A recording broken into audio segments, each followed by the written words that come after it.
Good morning. It's Friday morning here in McAllen, Texas. So I got up this morning and I do my little, I read my scriptures and I meditate, and then I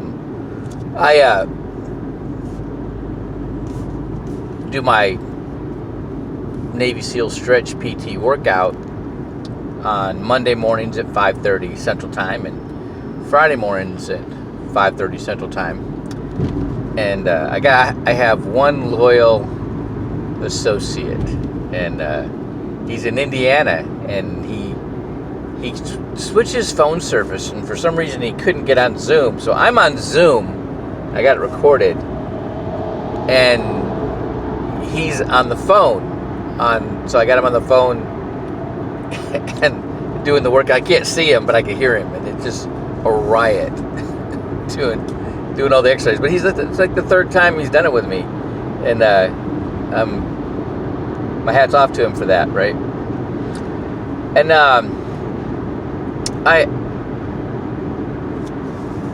I was listening to Peggy Hall, and she has the Healthy American, and she was talking about Healthy American, and her main thing is this whole anti-mask, the whole COVID-19, social distancing. A lot of this stuff is too far. Okay, there is no emergency.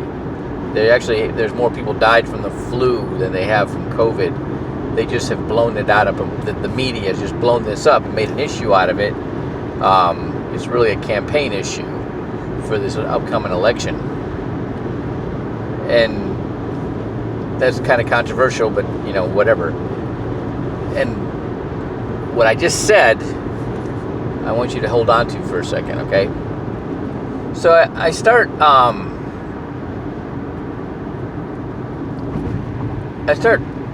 thinking about, you've heard it said opposites attract, right? And well, what it is, it's not that's really the wrong way of saying it. What happens is we are attracted to people in our life and people are attracted to us that see us as having what they want, okay, having confidence when they don't have confidence, or being healthy when they're not healthy, or being successful when they're not successful, okay, and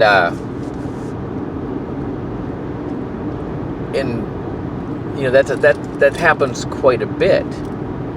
Now,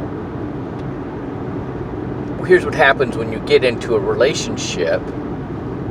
There's an equalization, okay, and they'll become more like you in the areas that are your strength areas, and you'll become more like them in the area of their strength area, ideally. But it can also go the other way.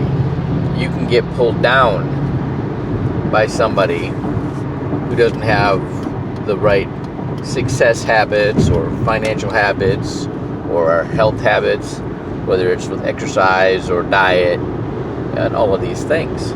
Okay, so this is what's really interesting. So I noticed when I was in the mortgage business that I just started getting all these people coming at me that wanted construction loans. So I started doing a lot of construction loans. That became my niche. And then I asked myself, where am I getting these people from? Well, my hobby was shooting. Well, I was a Navy SEAL.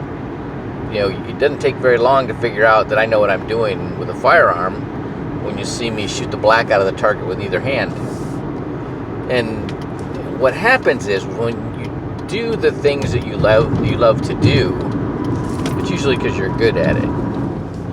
And when other people who are trying to learn whatever skill or technique that you have mastered, they see you doing it, and automatically they overlay that level of credibility on everything that you do. So when you start talking about your business, right away you are held at a high level of capability, of prowess in your field, because of what they've seen you do with your hobby or your interest, your main interest.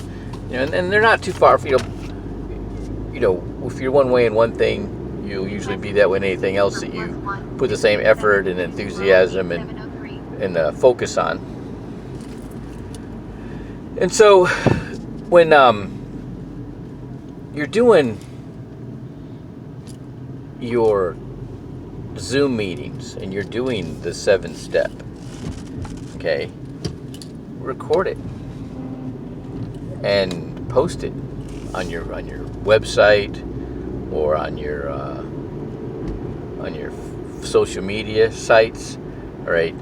Because people are going to see you talking about these financial matters, and you're going to have good information, because that's what we put out, is good information, and you will get branded that way. Then the other thing, I was listening to the 7-step last night, and this guy tells his story. He's an engineer. Got a lot of engineers in our business, right? A lot of Asian engineers. And but he started talking more about the living benefits, the long-term care, and the catastrophic illness riders. And that really sparked my attention, the way he said it. Okay, so and I just fell in love with the way Xuan Nguyen draws out the 4 boxes comparing an index universal life to any other investment. Okay, so you got rate of return, you got up to 15% rate of return. With the Pacific Life, if you have, for more than, after, you got held for longer than 5 years, you don't have a cap anymore, right? So there's no cap, right? Then there's the protection. You got a floor, 0.75%, so you can't lose your money. You're going to do at least 3/4 of a point, okay? The worst case scenario, right?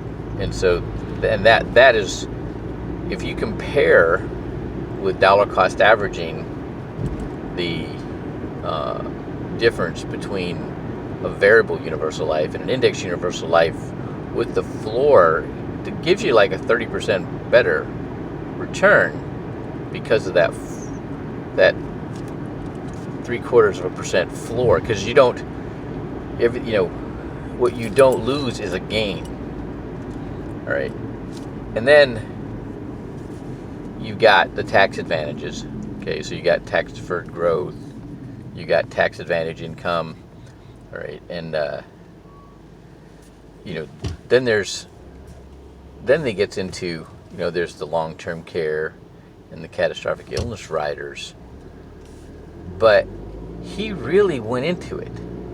So like the average cost of a stay in a long-term care facility, is like $85,000 a year, right?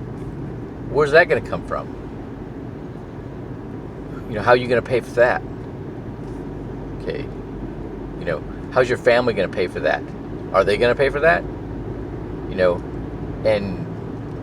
But if you have a policy with that rider, your life insurance takes care of that, right? And that is something that gives everybody peace of mind, right?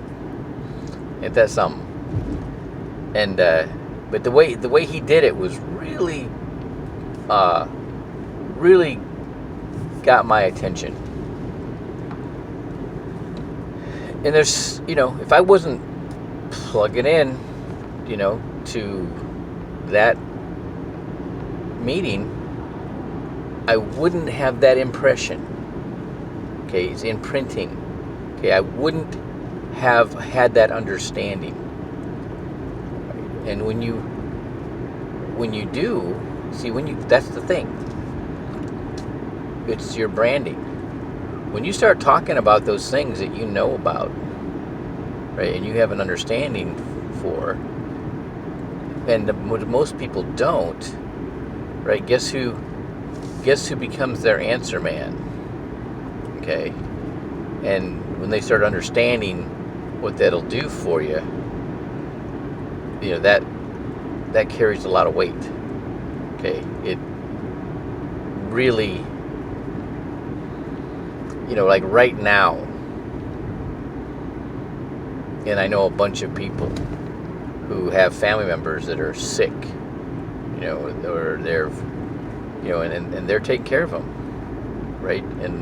Or they were taking care of. I got one of my associate that works out with me in the morning.